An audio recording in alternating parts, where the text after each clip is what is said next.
ওয়ালাইকুম আসসালাম ওয়া রাহমাতুল্লাহি ওয়া বারাকাতুহু। কোরআনে অ্যানথ্রোপোমরফিজমের অভিযোগটা আমরা কিভাবে খণ্ডন করব? যেমন ধরেন আল্লাহর হাত, আল্লাহর ডান হাত, অথবা আল্লাহর চোখে। এছাড়াও বলা আছে যে কিয়ামতের দিনে আমরা সবাই আল্লাহকে দেখব। এই অভিযোগটা কিভাবে খণ্ডন করব? তারা বলে যে কোরআন আল্লাহ তাআলাকে একটা আকার দিচ্ছে। ভাই প্রশ্ন করলেন যে অ্যানথ্রোপোমরফিজমের যে ফিলোসফি, যেটা ইসলাম বিশ্বাস করে না, কিন্তু ইসলামে কেন বলছে যে আল্লাহর হাত আছে আর কিয়ামতের দিন আল্লাহকে দেখতে পাবো? আর অ্যানথ্রোপোমরফিজম শব্দটার অর্থ কি? অ্যানথ্রোপোমরফিজম মানে মহান স্রষ্টা তিনি পৃথিবীতে আসছেন বিভিন্ন জীবের রূপে, আর সেই রূপ নিয়েছেন যাকে আমরা চিনি। যেমন ধরেন মানুষ চিন্তা করবে একজন মানুষের মতো, পশু চিন্তা করবে পশুর মতো।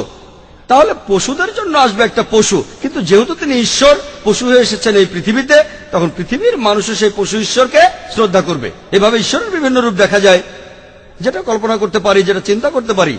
সেজন্যই বললাম ইসলাম বিশ্বাস করে না অ্যানথ্রোপোমরফিজমে। এখন এই ফিলোসফিটার ভিত্তি হলো এই যে আমাদের সৃষ্টিকর্তা এত মহান, এত পবিত্র, এত ধার্মিক যে তিনি মানুষের অসুবিধাগুলো বুঝতে পারেন না।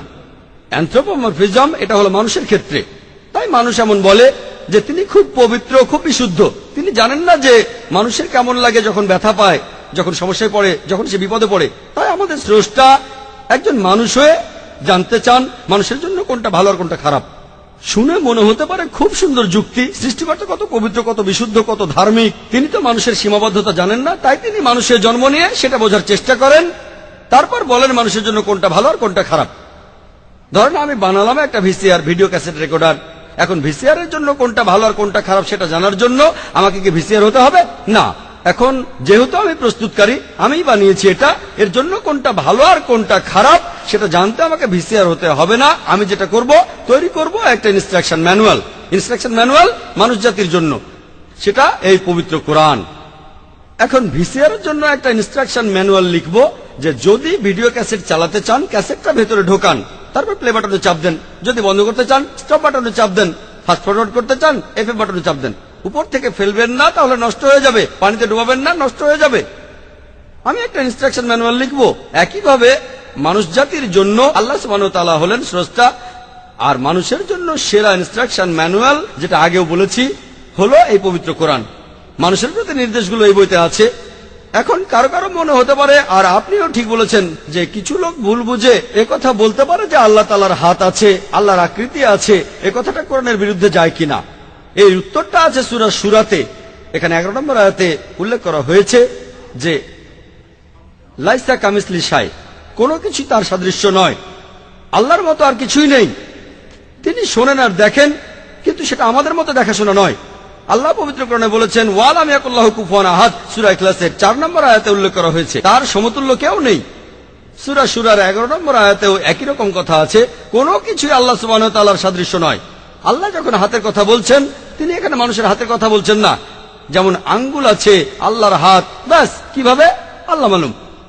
আল্লাহ তাআলা এইভাবে তার কিছু বৈশিষ্ট্যের কথা বলেছেন, কোরআনে আছে আর সহিহ হাদিসে আছে, আমরাও মানি। এটা বাদে আল্লাহ মালুম। তার হাত আছে, আছে। কিভাবে? আল্লাহ মালুম। তিনি শোনেন, হ্যাঁ শোনেন। কিভাবে? আল্লাহ মালুম। তিনি কি আমাদের মতো সাউন্ড ওয়েভ থেকে কথা শোনেন? সেটা আলাদা, কেমন আমরা জানি না। আমাদের সাউন্ড ওয়েভ লাগে, কানের প্রয়োজন হয়, অঙ্গ প্রত্যঙ্গ সবকিছু। আল্লাহ সুবহানাহু ওয়া তাআলা শোনেন, তবে আমাদের মতো করে না। তাই এই ব্যাপারটা অ্যানথ্রোপোমরফিজমের আওতায় পড়ে না। অন্যান্য ধর্মে দেখবেন অ্যানথ্রোপোমরফিজম বলতে মানুষ ঈশ্বরকে বোঝায়। স্রষ্টা যখন মানুষ হয়ে জন্মান, অন্যান্য ধর্মগুলোতে আছে, হোক সেটা হিন্দুইজম বা খ্রিস্টান ধর্ম, তাকে খাবার খেতে হয়, তাকে তখন ঘুমাতে হয়। পবিত্র কোরআনে সূরা আনামের 14 নম্বর আয়াতে উল্লেখ করা হয়েছে তিনি খাদ্য দান করেন, তাকে কেউ খাদ্য দান করে না। অন্যান্য ধর্মের যে ঈশ্বরগুলো আছে দেখবেন তারা ঘুমায়। পবিত্র কোরআনে সূরা বাকারার 255 নম্বর আয়াতে বলা হয়েছে আয়াতুল কুরসি, আল্লাহু লা ইলাহা ইল্লা হুয়াল হাইয়ুল কাইয়ুম লা তাখুযুহু সিনাতুন ওয়া লা নাওম লাহু মা ফিস সামাওয়াতি ওয়া মা ফিল আরদ, যে তিনি চিরস্থায়ী, তিনি অবিনশ্বর, তার বিশ্রামের প্রয়োজন হয় না, তিনি কখনো ঘুমান না, তন্দ্রা তাকে স্পর্শ করে না। তাহলে দেখতেই পাচ্ছেন এই স্রষ্টাতে অনেক পার্থক্য, নাম এক হলেও পার্থক্য অনেক। তাই যেহেতু আল্লাহ বলেছেন তার হাত আছে, অবশ্যই কিভাবে? আল্লাহ মালুম। অ্যানথ্রোপোমরফিজম বলছে না যে আল্লাহকে দেখা যাবে না। আমি যেটা বলতে পারি যে এখানে এই মানুষের রূপে আমরা আল্লাহকে দেখতে পাবো না, তবে পরকাল বা আখিরাতে পরবর্তী জীবনে অবশ্যই আল্লাহকে দেখতে পাবো।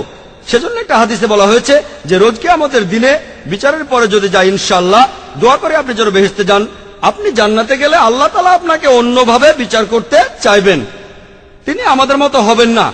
আমাদের যেমন আছে ঠোঁট, নাক, চোখ, একইভাবে বললাম হাতের কথা। হ্যাঁ, আল্লাহর হাত আছে কিভাবে আল্লাহ মালুম। তাই ইসলামের স্রষ্টার ধারণাটা অন্যান্য ধর্মের স্রষ্টার মতো নয়। এর মধ্যে অনেক পার্থক্য আছে। আল্লাহ আমাদের স্রষ্টা, তিনি সম্পূর্ণভাবে আলাদা বৈশিষ্ট্যের। আশা করি উত্তরটা পেয়েছেন।